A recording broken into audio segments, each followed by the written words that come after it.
नमस्कार दोस्तों, स्वागत है आप सभी का आज एक बार फिर से आपके अपने चैनल लर्निंग एम्पायर पर मेरी यानी अनु के साथ। And as you well can see on your screen, आज का हमारा टॉपिक है क्लाइमेट।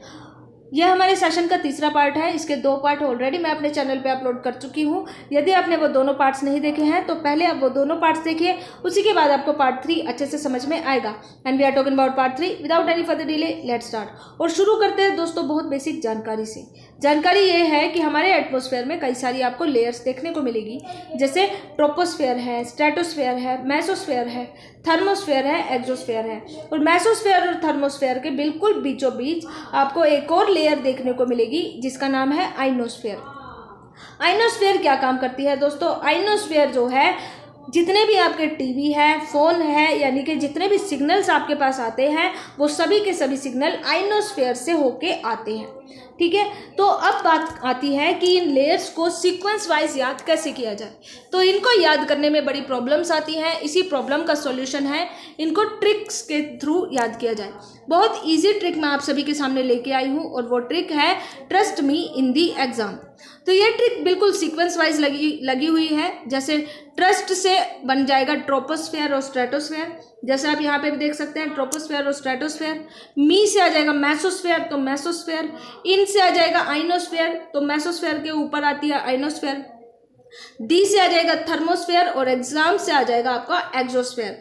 तो आई होप दोस्तों आपको ये ट्रिक अच्छी लगी होगी। ये है एटमॉस्फेरिक लेयर्स को याद करने की इजी सी ट्रिक। अब हम इसके बारे में बात क्यों कर रहे हैं? हम इसके बारे में बात इसलिए कर रहे हैं दोस्तों, पहला तो ये क्योंकि ये जो ट्रिक्स है, मतलब ये जो लेयर्स हैं, किसी भी एग्जाम में इनके बारे में पूछा जा सकता है। दूसरा हम इसलिए भी बात कर रहे हैं क्योंकि आज हम स्पेसिफिकली ट्रोपोस्फेयर से रिलेटेड बात करेंगे, क्योंकि आज हम जेट स्ट्रीम की बात करने जा रहे हैं। तो अब हम बात करते हैं जो दोस्तों जेट स्ट्रीम होता क्या है।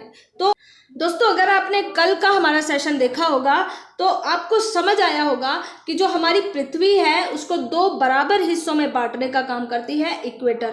ठीक है, इक्वेटर की खासियत ये होती है कि ये पृथ्वी के बीचों बीच आपको देखने को मिलेगी। इस वजह से सूरज की जो किरणें हैं वो इक्वेटर पे बिल्कुल सीधी पड़ती है। ठीक है, इक्वेटर पे सूरज की किरणें सीधी पड़ती हैं। दूसरी बात यह है कि जैसे जैसे पृथ्वी घूमेगी वैसे वैसे पृथ्वी का ये जो ट्रॉपिक ऑफ कैंसर है ये भी सूरज के सामने आएगा और एक दिन ऐसा आएगा जब सूरज की किरणें ट्रॉपिक ऑफ कैंसर पे सीधी पड़ती हैं। इसी तरीके से जब पृथ्वी घूमती है तो अगेन एक दिन ऐसा आता है जब ट्रॉपिक ऑफ कैप्रिकॉर्न पे सूरज की किरणें सीधी पड़ती है। तो ये तीनों लेयर याद करना बहुत ज़रूरी है। एक है इक्वेटर, क्योंकि इक्वेटर पे बहुत ज़्यादा आपको सूरज की किरणें सीधी दिखाई देगी। इसी तरीके से ट्रॉपिक ऑफ कैंसर पे भी आपको सूरज की किरणें सीधी दिखाई देगी।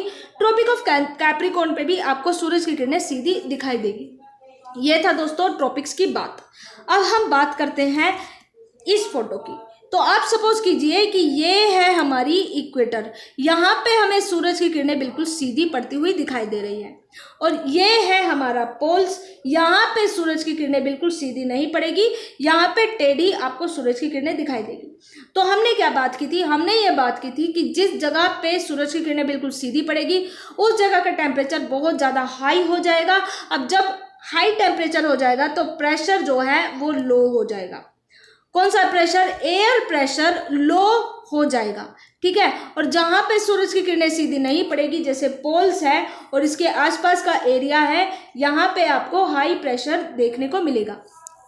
तो हम इसकी बात क्यों कर रहे हैं? हम इसकी बात इसलिए कर रहे हैं दोस्तों क्योंकि मान लीजिए कि इक्वेटर पे सूरज की किरणें बिल्कुल सीधी पड़ रही है। हम इक्वेटर की बात कर रहे हैं, तो इक्वेटर पे भी सूरज की किरणें बिल्कुल सीधी पड़ रही है और ये आती है आपकी ट्रॉपिक ऑफ कैंसर। ठीक है, सूरज की किरणें अभी ट्रॉपिक ऑफ कैंसर पे सीधी नहीं पड़ रही है, ये तिरछी पड़ रही है, जबकि इक्वेटर पे बिल्कुल सीधी पड़ रही है। तो जहाँ पे सूरज की किरणें बिल्कुल सीधी पड़ेगी उस एरिया का जो प्रेशर है वो लो हो जाएगा। अब हवाओं की गति क्या होती है? हवाओं की गति होती है हाई प्रेशर से लो प्रेशर की तरफ। ठीक है, इस दिशा में हवाएं बहती हैं। तो हम क्या देखते हैं दोस्तों?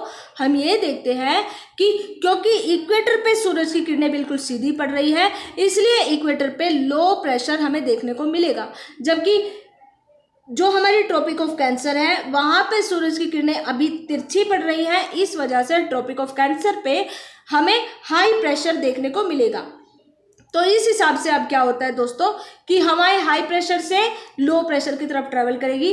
तो ये है हाई प्रेशर, ये वाला। यहाँ से जब हवाएं लो प्रेशर की तरफ यानी इक्वेटर की तरफ जाएगी तो बीच में ग्रेविटी अपना काम करेगी और इक्वेटर पे हवाएं जो है ग्रेविटी अपनी तरफ खींच लेगी।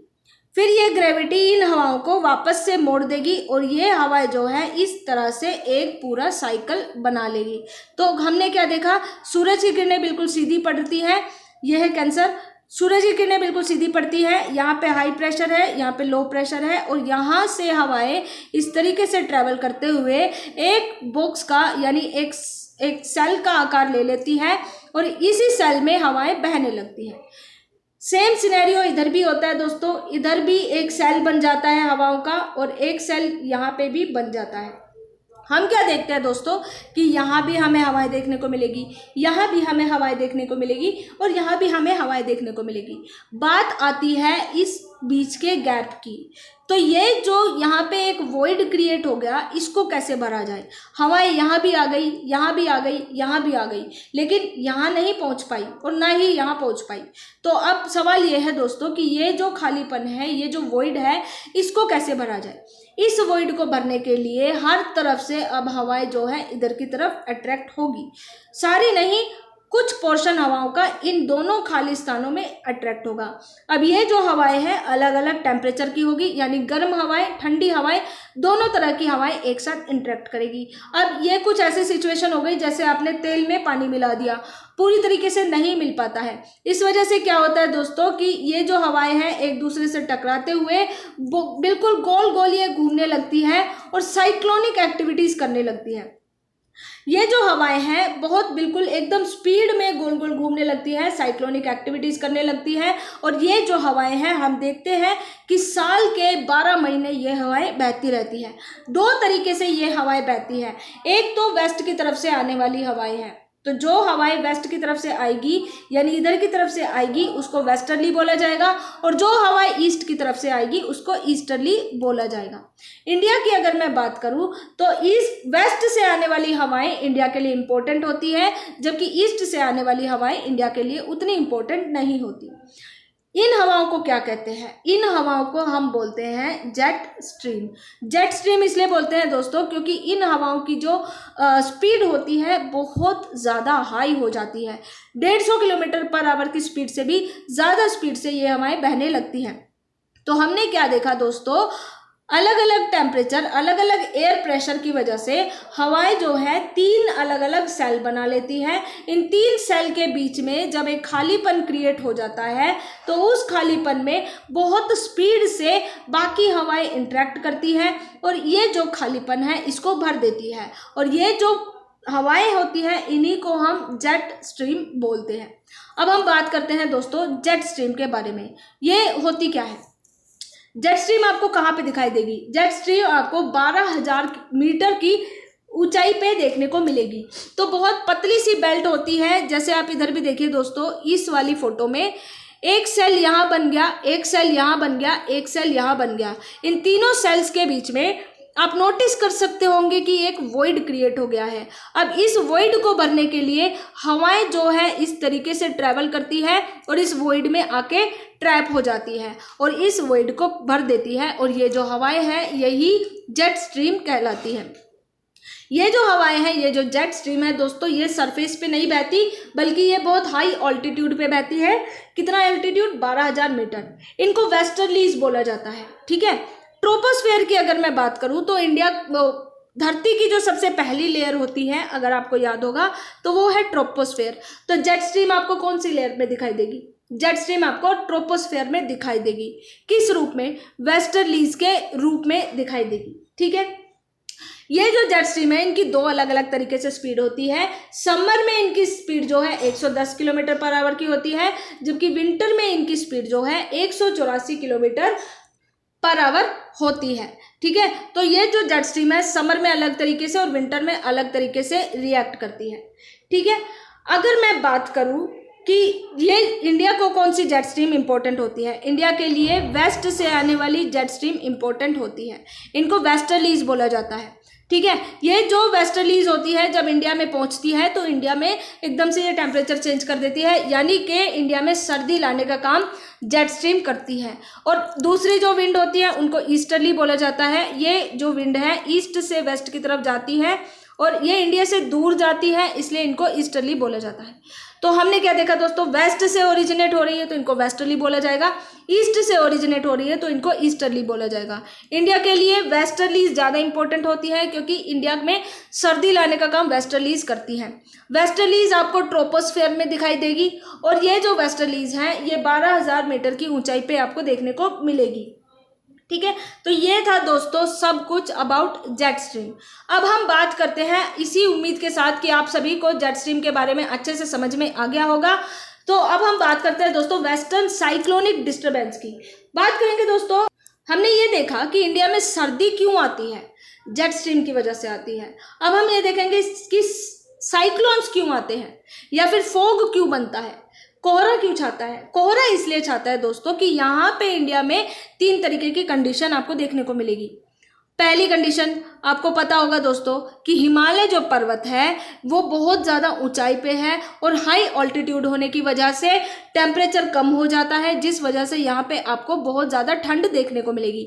और विंटर में तो यहाँ पे आपको स्नो देखने को मिलेगी। तो हम किसकी बात कर रहे हैं, हम विंटर की बात कर रहे हैं। विंटर में हिमालय पे क्या जमती है, बर्फ। तो यहाँ पे बहुत ज़्यादा हाई प्रेशर देखने को मिलेगा, तो हम इसको एक्सट्रीम हाई प्रेशर बोल देते हैं। दूसरी तरफ इंडिया की बात करते हैं तो सर्दियों में हम क्या देखते हैं कि इंडिया पे सूरज की किरणें जो है वो मतलब इंडिया का जो सरफेस है सर्दियों में बहुत ज़्यादा गर्म हो जाता है। अब जब इंडिया का सरफेस गर्म हो जाता है तो इस हिसाब से इंडिया में लो प्रेशर हमें देखने को मिलेगा। तो एक्सट्रीम हाई प्रेशर से हवाएं जो है लो प्रेशर की तरफ ट्रेवल करना शुरू कर देती है, इस वजह से इंडिया में ठंड आती है। ठीक है, दूसरी बात यह है दोस्तों कि ये है मेडिटेरेनियन सी। अब क्या होता है दोस्तों कि मेडिटेरेनियन सी का जो प्रेशर होता है वो हाई प्रेशर होता है।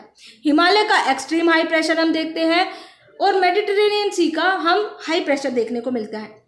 हाई प्रेशर से जब लो प्रेशर की तरफ हवाएं आएंगी तो एक्सट्रीम हाई प्रेशर की हवाओं से ये टकरा जाएगी। इस वजह से हम क्या देखते हैं कि 2 अलग अलग टेम्परेचर की हवाएं जब तीसरे प्रेशर में जाती है तो एक अलग नए तरीके का सिनेरियो फॉर्म होता है जिसको हम बोलते हैं फोग यानी कोहरा। तो यही रीज़न है दोस्तों कि जब 2 अलग अलग तरीके की हवाएं आपस में टकराती है, यानी एक ठंडी हवा एक गर्म हवा, तो ये दोनों हवाएं आपस में अच्छे से मिल नहीं पाती है, जिस वजह से नई कंडीशन का निर्माण होता है जिसको कहते हैं फोग यानी कोहरा। तो वेस्टर्न साइक्लोनिक डिस्टर्बेंस जो है इंडिया में कोहरा लाने का काम करती है। वेस्टर्न साइक्लोनिक डिस्टर्बेंस ये एक वेदर फिनोमिना है जो विंटर में ओकर होता है। इनको वेस्टर्न इसलिए बोलते हैं क्योंकि ये वेस्ट की तरफ से आता है। साइक्लोनिक इसको बोलते हैं क्योंकि इनमें हवाओं का बहुत बड़ा रोल होता है। और डिस्टर्बेंस इसलिए बोला जाता है दोस्तों क्योंकि ये भारत के जो एटमॉस्फेयर है उसको प्रभावित करती है। ये जो है वेस्टर्ली विंड्स के द्वारा इनको लाया जाता है। तो वेस्टर्ली क्या है, जेट स्ट्रीम। तो जेट स्ट्रीम जो है भारत में सर्दी लाने का काम करती है, यानी कि मेडिटेरेनियन सी से बहुत सारी हवाओं को ये अपने साथ उठा के भारत में ले आती है। ठीक है, they influence the weather of the north and north west region of India. ठीक है, नॉर्थ और नॉर्थ वेस्ट रीजन को ये प्रभावित करती है। And the formation of fog, यानी कि जब अलग अलग टेम्परेचर की हवाएं एक साथ इंटरेक्ट करती हैं तो इस वजह से कोहरे का निर्माण होता है और ये कोहरा जो है देखते ही देखते पूरे भारत में फैल जाता है। यही रीज़न है दोस्तों सर्दियों में हमें कोहरा देखने को मिलता है। और दूसरा रीज़न ये है दोस्तों क्योंकि चक्रवाती हवाएं यानी कि जब जेट स्ट्रीम जो है इंडिया में एंट्री करती है तो वो इंडिया में क्या लेके आती है, इंडिया में सर्दी लेके आती है। तो दूसरे मैप में मैंने यहाँ पे समझाया हुआ है कि मेडिटेरेनियन सी से जेट स्ट्रीम जो है हवाएं उठा लेती है और ये जो जेट स्ट्रीम है जब इंडिया पे पहुँचती है तो यहाँ पे इसको हिमालय से आने वाली ठंडी हवाएं मिलती है। फाइनली ये दोनों हवाएं इंटरेक्ट करती हैं और पूरे इंडिया में क्या बनाती है, ये फोग का निर्माण करती है। इसके बाद हम बात करते हैं ट्रॉपिकल साइक्लोन्स की, यानी कि भूमध्य, यहाँ पे इधर की तरफ भूमध्य रेखा के आसपास जो भी साइक्लोन आता है वो क्यों ओकर होता है दोस्तों? सारा खेल जो है हवाओं का है, सारा खेल हाई प्रेशर और लो प्रेशर का है। तो यहाँ पे जब सूरज की किरणें सीधी पड़ेगी, यहाँ पे कैसा माहौल हमें देखने को मिलेगा? बिल्कुल गर्म माहौल देखने को मिलेगा। तो बे ऑफ बंगाल का जो टेम्परेचर है वो ज़्यादा हाई हो जाता है। जब हाई टेम्परेचर हो जाएगा तो यानी कि लो प्रेशर बन जाएगा। तो दोनों एक दूसरे का अपोजिट चलते हैं। टेम्परेचर हाई हो गया तो प्रेशर लो हो जाएगा। जब लो प्रेशर हो जाएगा तो इस लो प्रेशर को अट्रैक्ट करेगी दुनिया भर की सारी हवाएं। तो आसपास के एरिया से सारी हवाएं आ जाएगी और ये सारी हवाएं एक साथ जब इंटरेक्ट करेगी तो गोल गोल घूमने लगेगी। इस वजह से हम इस तरीके के मेजर तूफान देखते हैं। ये जो साइक्लोन है ये फानी की तस्वीर है जो 2019 में भारत में आया था। ट्रॉपिकल साइक्लोन के बारे में हमने क्या देखा कि ये मॉनसून में आते हैं और अक्टूबर नवंबर के टाइम में भी ये आते हैं। ये ईस्टर्ली फ्लो का हिस्सा होते हैं और ये ट्रॉपिकल साइक्लोन क्या करते हैं? ये ट्रॉपिकल साइक्लोन जो है इंडिया का जितना भी कोस्टल एरिया होता है उसमें भयंकर तबाही मचा देते हैं। जैसे ओडिशा का कोस्ट हो गया, आंध्र प्रदेश का कोस्ट हो गया, तमिलनाडु का कोस्ट हो गया, वहाँ पे ट्रॉपिकल साइक्लोन भयंकर तबाही मचा देते हैं। ठीक है, tropical cyclone bay of Bengal में ज़्यादा उगते हैं जबकि अरेबियन सी में कम आते हैं। इसका रीज़न यही है दोस्तों क्योंकि बे ऑफ बंगाल का जो पानी है वो ज़्यादा गर्म रहते हैं, बल्कि अरेबियन सी का पानी ज़्यादा गर्म नहीं रहता है। और ये जो ट्रॉपिकल साइक्लोन है ये क्या करता है? साउथ इंडिया में तबाही लाने का काम करता है। तो आई होप दोस्तों आप सभी को समझ में आया होगा कि वेस्टर्न डिस्टर्बेंस होता क्या है, जेट स्ट्रीम होती क्या है, ट्रॉपिकल साइक्लोन्स आते कैसे हैं। आई होप इस सेशन से आपको कुछ ना कुछ सीखने को मिला होगा। इफ यस तो do like, share and subscribe our channel and press the bell icon for more updates. Most importantly stay home, stay safe, God bless you all. जय हिंद।